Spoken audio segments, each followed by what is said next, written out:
Запоріжжя, оце є наше козацтво. І оце козацтво ми повинні віддавати своїх дітей. Ми повинні допомагати йому матеріально. Хлопці кажуть, нема грошей. Нічого, трошки все закінчиться. Я думаю, що таке козацтво громада Запоріжжя підтримує. Правильно ж? Це ж дуже, це наші хлопці. Зараз я передам слово представнику Євромолоді Ярославу. Дякую, шановні, що ви знову зібралися. Для мене це велика повага для вас. Тому що, на жаль, голова моєї організації Запорізької має переслідування. На жаль, вона не може бути зараз з вами фізично, але морально вона надіслала вам листа, який я сьогодні вам зачитаю.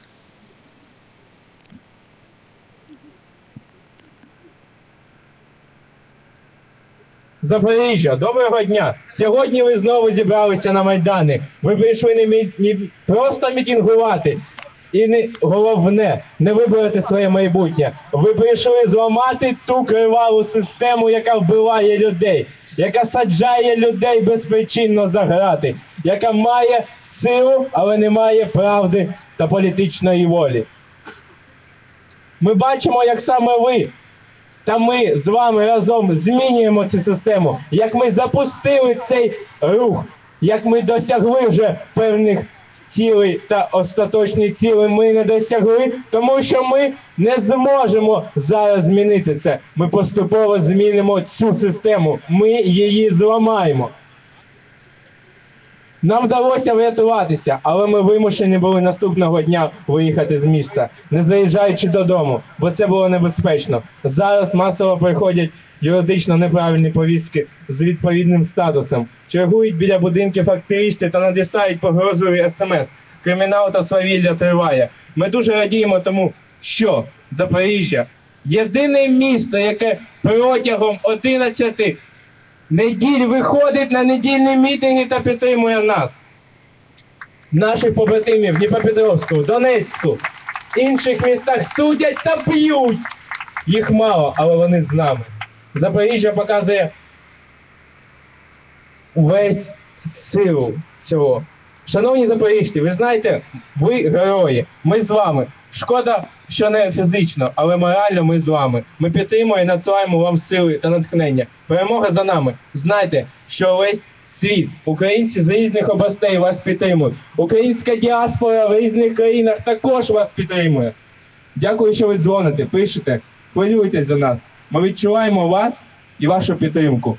Душа тремтить і серце болить за вас, тому що ви єдині, хто може змінити ситуацію в Запоріжжі та в цілому. А також від себе я хотів би додати, що молодь вона не зникла, ми є. Але, на жаль, ми маємо менше юридичного захисту, ніж інші представники.